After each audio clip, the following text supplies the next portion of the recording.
shit, these are real life SVU episodes. Yeah. Yeah, they are. Yeah. And don't listen if you don't want, you fucking prick. Jeez. Welcome to SVU Pod, especially No, that was... Welcome to SVU Pod, Especially Heinous. I'm Tasha. I'm Gabe. And I'm Gabe. We are still in our intermish minisodes. Nope. Before we get started, we're going to do our thing. Follow us on Instagram. Oh my God, and now Twitter, because we have Twitter now. Yeah. Twat us on Twitter. Both of them are at SVU Pod. Join our Facebook group. Send us an email, svupod@gmail.com. Rate us, review us, subscribe. Send us compliments, ghost stories. I can't push this enough, the ghost stories. When we got a plethora of emails from you guys. A plethora is like a plethora, except it's made out of vinyl. One stuck out from this guy named Wade Woods. He doesn't have to be anonymous. He sent an email about this crazy experience he had when he was in 8th grade with his dad. And so I'm going to read it. Just so you guys know, we're going to have a bunch of information after this regarding the entirety of the case in Wisconsin, but this is strictly from Wade's perspective, and the descriptors are a little graphic. Yeah. Just like a heads up. Heads up. I'm going to read it as he wrote it. Yeah. So when I'm saying I'm Wade Woods. When I was in 8th grade. Wait, you or? When I was in 8th grade, my father took me hunting for the first time. It was fall and we were going squirrel hunting. I had an uncle that lived in Harmony Grove right outside of Lodi, and he told us about some public hunting land in the area. Not really keen on killing things, we went out into the woods. We sat in the woods for a good hour or so. During this time, we never saw a squirrel, but heard many bullets buzzing over our heads. Speaking of buzzing, Wade couldn't come to do this because he had to relocate his bees. Yeah. What? Wade Woods owns Honeybee Cannabis Company, LLC. People will call in and be like, there's a bunch of bees in my tree. And then he'll get them and bring them and gently take them to his hives. Aw. Yeah. And then they make healing CBD stuff. Wait, do all bees do that? No, that was a stupid. If somebody's like, I've got bees, and he's like, those are wasps. Yeah. Just peels out of her driveway, does a donut in her frame. Giving her the finger the whole time. She's like, Wade Woods, what the fuck? He's screaming out the window, call me when you got some honeybees, bitch! Woo! Just throws a big gulp out the window. But no, he does do a lot of really good stuff. He's very passionate about it too, which is pretty cool. Not liking the buzzing bullets and being bored, we decided to move to a different area. As we were walking, we came over this big hill/ravine. In the distance, there appeared to be a dead deer carcass that was hard to make out. As we approached, it was still hard to make out what it was we were looking at. When we got about 2 feet from what was a woman's corpse that had parts of her face and body eaten off by scavenging animals. This was when my dad told me to walk the other way because he did not want me to see the scene, but it was already too late for that. Her plaid shirt had burst every button due to bloating. This is when I noticed the animals had already started to pick her apart. Freaked out, we drove to my uncle's house. There was no cell phones then, and called the authorities. My dad went back to the scene and met local authorities along with the FBI. Holy shit. About 30 minutes later is when my dad and an FBI agent returned. This is when they took both my dad's and my shoes so they could rule out our footprints from the scene. They told us that late fall night that if we hadn't found her, there was a good chance she would have never been found, as animals would have picked her apart and dispersed her body throughout the woods. We came to find out she was a woman from Eau Claire that drove across state to help her boyfriend escape from the Winnebago prison. On the way back, he took off his shoelace and strangled her and then drug her out into the woods. That gets me every time. Yeah. Sorry. Needless to say, I've never been hunting again. That late fall day in the woods was all the death I needed to see. Fast forward 3.5 years down the road, and one day we get a package in the mail. It was my dad's and my shoes from the day we drove home in our socks. Being the storyteller I am, none of my friends believed me till it was on the news stations the next day. Thanks, Wade. That's fucked up. Thanks, Wade. That was super fucked up and terrible to now be aware of. You know what sucks too is I'm sure he didn't fit in those shoes anymore. Is that the part that sucks, Gabe? That's the worst part of the whole story. So we actually tried to do a little research on because we were like, what's the lady's name? We had him ask his dad. We couldn't figure it out at all. Yeah. And I even had some friends that have weird internet clearance. Sleuthing. Yeah. And they were like, I have no idea. And so then we almost didn't do it because we couldn't find any articles or anything, and it just felt really schadenfreude and gross to tell the story without telling her story or saying her name. And then frickin' Alana, you guys. We interviewed Alana last week, the victim's advocate and founder of the Buried Cold Cases group. And I spoke with her afterward. We were talking about when we were going to put it out. And I said, well, we had this other story that we recorded, but we can't find any information on it. So we don't feel super comfortable if we're not representing the actual victim in that story. So she offered to take a look at it to see if she could find anything. And Just she the found email. Just the fucking email that we had from Wade. She found everything. Yeah, within like 3 minutes, right? Oh my God. She's just like this, bing, bing, bing, bing. I'm like, you're a fucking detective, dude. Yeah. She was able to piece together basically the entire story of what had happened to this woman who would have ended up like one of her cold cases. Yeah. Because she was just gone. Yeah. So thank you so much, Alana, for doing that. All of this information is directly from what she found for us. We love Alana. We love Alana. Join her Facebook group. I've been like excited for days to hear what you put together. Well, just like everything else, Gabe, you're going to get pissed. So her name was Katherine Davison. Okay. She was from Eau Claire. She was 33 and a mother of 3. She had a 13-year-old, an 8, and a 5-year-old. Her boyfriend, Mark Humphrey, was 24 and was serving time for burglary at Winnebago Drug Abuse Correctional Center in Oshkosh. I've never even heard of that. Which is a minimum security prison. And who knows, maybe like- is it there anymore? I don't know. I didn't look into that if it's still there. But Winnebago Drug Abuse Correctional Center. So it's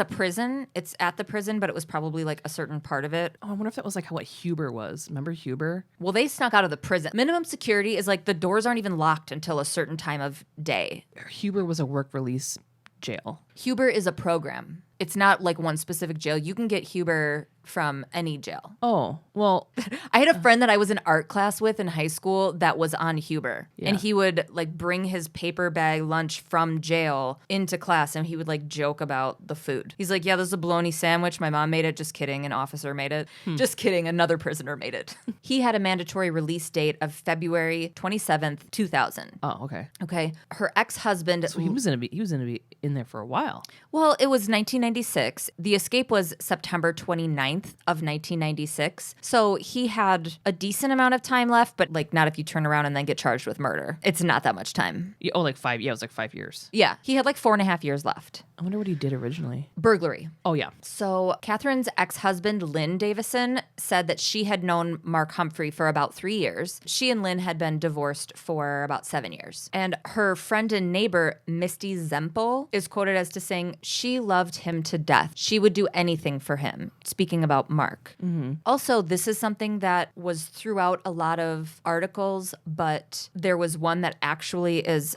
quoted from the Columbia County District Attorney that there was no evidence that she helped them escape. Okay. Mark Bennett was the Columbia County District Attorney, and he said, from what we can tell, she met them in Oshkosh and was unaware of what was going on. Okay. Then I have this kind of timelined out. September 29th, Katherine called Misty crying. This is a quote from Misty. She told me she was going to leave. She said that he really needed her. Also on September 29th, Katherine's boyfriend, Mark, and another fucking gem, Jesse J.R. Hummitch, who was 19, he was serving time for being a party to child abuse. The specifics of it is he participated in a gang-related beating of a 16-year-old. He had a mandatory release date of January 29th, 1998. He had a year and a half left and he escaped and killed a woman because he's fucking stupid. What the fuck? And awful. Yeah, a year and a half. Fucking 19. So then on September 30th, the next day, her ex-husband, Lynn, said that Katherine didn't pick up the kids from school as scheduled, which was very odd. Yeah. Katherine's father said that this was the last day he received any correspondence from her. I guess that day she had sent him a letter from a Howard Johnson hotel, but there was no information on the contents of the letter. Mm-hmm. So I think it was just probably postmarked that day, which makes sense that she would be at a hotel. So this all came from some point in the first week after their escape. Her maroon car was spotted, spray painted black. Mm-hmm. Like, if you're gonna do a bunch of fucked up shit, steal someone else's car. Yeah. I don't know. I'm not about to critique these fucking idiots because everything they do is stupid and awful and evil. A week after the two men escaped, police saw them at a mobile home, followed them, and witnessed them tossing a coat and a billfold, which they immediately went and took out of the trash and saw that it had Katherine's bank cards and a photo of Katherine and fucking Mark. Because not only is this guy evil as shit, again, he's stupid as shit. What the fuck? Oh my God. Orgy of evidence. Jesus fucking Christ. So that was at some point in the first week. October She had a 4th. picture of them. Yes. Oh man. Just wait. October 4th, Mark and Jesse were found at a Decorah trailer park. These guys were chased down from the mobile home in Decorah in a high-speed chase and were captured 4 hours later. During that high-speed chase, the escapees ran a police car off the road, then eventually These fucking guys. were fleeing on foot. Of course. So, yeah. We can outrun him, man. Let's just do it. Come on. Let's just get to the woods. What woods? Wait, woods. Yeah. So then on October 7th, Katherine is reported missing by her family. This is about a week after she doesn't pick up her kids. So then on October 13th, Katherine's body is found by Bruce Woods and his 14-year-old son, Wade, Yeah. in a Decorah Township woodlot. What about the uncle? There was an article that detailed what they did. So it was they found Katherine and they went to Wade's uncle's house, which was nearby. And it was a whole article that went into more detail about what they did in response. So Katherine was then able to be identified only through fingerprints. That was October 13th. On October 15th, Jesse confesses to the crime. Because he's 19 and they probably put a teaspoon of pressure on him. And they're like, hey, we found this fucking body of this lady with all of this other evidence, you dumbass. Like, And he's like, we killed her. I'll tell you the whole story. Also, like, I'm glad that he broke so quickly. Yeah. Because then this woman's family could have some answers, even though all of it fucking sucks. yeah. The details of her murder were from Jesse testifying at Mark's preliminary hearing. Okay. He said that they robbed and strangled Davison in her own car. Jesse put a bootlace over Katherine's head because Mark told him to. And then both men pulled on the strap until the victim's face turned blue. Are you fucking kidding me? Oh my God. What the fuck? Can you just even, I can't even imagine, like, Yeah. her. And what happened was Like, is she has a picture of you in her fucking wallet, you fuck. Yeah, they said there was something else that said that gave a little more detail that Mark was like, okay, we're gonna rob her. And Jesse's like, okay. And he was sitting in the back seat. Yeah. And Mark was driving and he put the shoelace around her neck from behind and was choking her. They said, give us your wallet and your whatever. And she did. And Mark yelled, don't let up. And so he continued to choke her. And then Mark helped him choke her or strangle her with the Shoelace. with the Or shoelace bootlace. until she was dead. Oh my God. Okay, so they make a deal. Jesse agreed to plead guilty to first-degree intentional homicide with the idea that he testifies against Mark and gives up all of this information. And in return, they don't put a limit on his parole, so he could be eligible after 20 years. Spoiler alert, it's 24 years later and he's still in prison. The state originally recommended 60 years with parole eligibility after 30. So this is a fraction of a better deal, but it's something. Because, if he was able to get out after 20 years, then he's only 39, Oh, that's right. He's like 19. Yeah. Yeah. So How old is he now? he would be 43. What a fucking idiot. Yep. So I C-capped both of these guys. In Wisconsin, C-cap is just where you can look up somebody's record. Like public record, yeah. Yeah, it's the public record. So I don't know if it's called different things in different states. So I C-capped Mark and he's in prison, but he's appealing his ass off. Like it was just like one thing after the other. So he's just exhausting the court system. For what? He's just appealing. He's appealing for, I don't know, something to do, people to hang out with, fucking, who knows. He's just trying to be able to get parole. He was just recently denied again, and he had gone to the state Supreme Court because he was denied his application for parole. And so then he was going to the Supreme Court to try and get that overruled and whatever. And they're all like, no, Mark, you're staying in prison. Then I C-capped Jesse and he's still in prison. Like he's not doing any kind of appeals or anything. I wonder if that was part of his agreement because it was like he went to prison and then that's it. There's like no notes about that. Yeah. So the only thing I could find was his parole/release consideration, which was filed in March of 2018. I'm assuming it just got denied. There was no more information on there about his release, but I couldn't find anything about him being released. Yeah. So they're still still in prison. But here's the thing that really, besides her being, Are they in Portage then? Probably. no, they're both in different prisons in Wisconsin. I didn't put down where they were, but Jesse's in like Sterling and Mark is somewhere else up north. But I got really pissed and Alana did too. She was like, of all the articles and stuff that I've read, the descriptors they use to paint a picture of Katherine as a person are bullshit. What do you mean? Well, here's a quote. Having allegedly courted a relationship with the 245-pound Davison while in prison, prosecutors claim Humphrey arranged for the woman to drive to the Oshkosh facility to pick up the 2 convicted felons. Why? What does that have to do with anything? It has nothing to do with anything. It has absolutely nothing to do with anything. Fuck you, Stephen Elbow of the Portage Daily Register. And then I was telling Abby about this. So Abby is our behind the scenes gal. Is that what we're calling her? Yeah. She's our behind the scenes gal on the street. Abby on the beat. Actually be Alana on the beat because she's so Abby does like our website and Twitter and stuff that we don't want to do that she's super good at. Yeah. So hi Abby, we love you. Hi. I was telling Abby about this and she's like, hang on a second. And then she Facebook stalked the shit out of him and found that he's still a journalist, but he's actively protesting in support of Black Lives Matter. And he was at a women's rally, but he's still doing journalism stuff, but he's painting those events favorably. So I'm like, oh, I don't want to shit on him too much then because maybe he's better than he was 24 years ago. Yeah. So let's just hope that that's the case. But fuck you, 1996 Stephen Elbow. Yeah. You make it too easy with that name, dude, by the way. It's like, how bigger women don't have worth. That's what it felt like it was. As much worth. So it's like. He wasn't like David Crosby mustache-looking motherfucker Mark Humphrey. Yeah. When he could have. Yeah. But also, there's more. It's almost like he was like trying to remind everybody that, yeah, she got murdered, but like it doesn't matter that much. NBD. She was a chubby. There was more than one article with descriptors for Katherine. Both of them that had the worst descriptors were written by Stephen Elbow. So that's why fuck you. Yeah. But some of the words to describe her were 245 pounds, unemployed, not disabled, but substantially overweight and receiving Social Security. None of this stuff applied to the case, and none of it respected a person who was murdered. Yeah, that's a mother of fucked up. 3 kids who was murdered. But I will give credit to her ex-husband, Lynn Davison. I don't know what their relationship was like. There wasn't a whole lot, but he never said anything shitty about her. At least that was printed. Really? And this is another reason why it pissed me off that, like, it's like I get it that you're a journalist and you're trying to describe somebody or you're trying to use whatever words that you have available to describe somebody. But Todd Hafer of the Northwestern had this quote from her ex-husband. She was outgoing and always took care of the kids.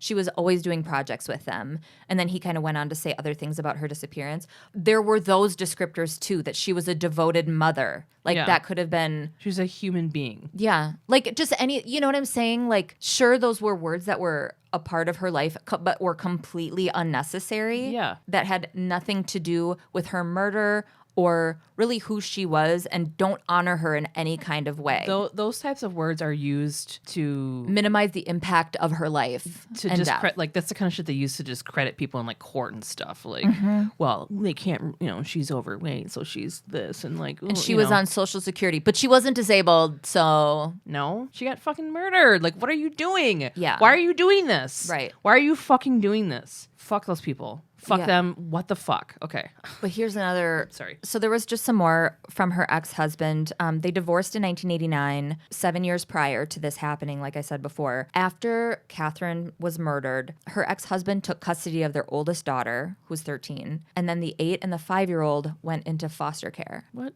Well, they had a different dad, and I think that it's really tough if you are not blood related to obtain custody. So I don't want to shit on her ex-husband because he very well may have tried to get custody of them, and because of red tape and whatever, it can be really, really difficult to almost impossible for you to get custody of kids that are not yours. But the hardest part is, and again, I can't like judge, but there were other blood relatives, and those kids still went to foster care. That's what. Yeah. So I don't know what ended up happening with those kids. Now they're adults, Yeah. but Well, now I get why. Yeah, he probably didn't really know those kids. He just knew them because they well, weren't. and he had no legal right to them. Yeah, they never like all lived together. No. Yeah, so I get it now. Yeah. Yeah. So there's so many sad parts of it. And like this 13-year-old, That's her brother and sister. And it's like, bye, you know? Yeah. You know what would be magical is if the 13-year-old emancipated herself when she was 16 and then was able to obtain custody of her siblings. That sounds really hard for a 16-year-old. It sounds really hard.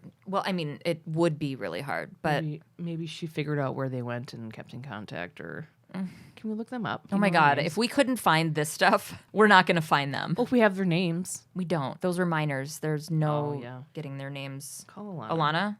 Alana? Yeah. Okay. Okay. Yeah, that's it. So Thanks for sending that in, Wade. thanks for sending that in, Wade, and depressing the shit out of everybody. Yeah. Alana, thanks for doing all the heavy lifting. Yeah. Ew. You.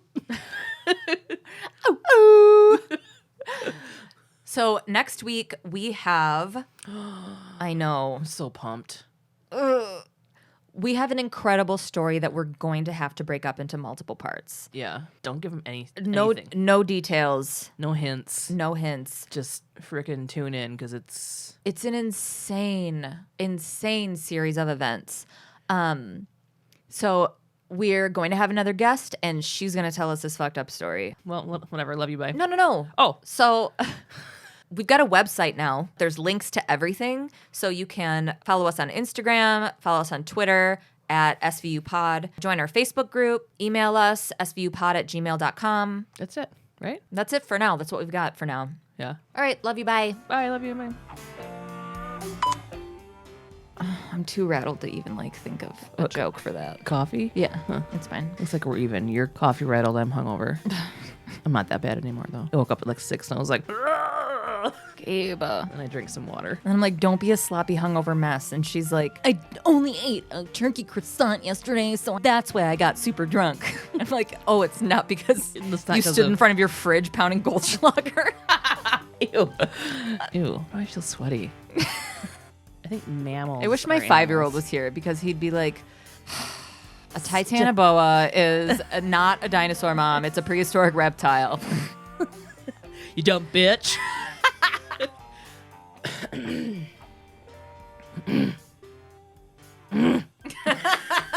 I knew.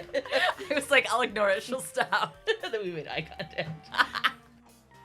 We will be back next week with... We will be back. Bzz. We'll be back I next like that. I liked that.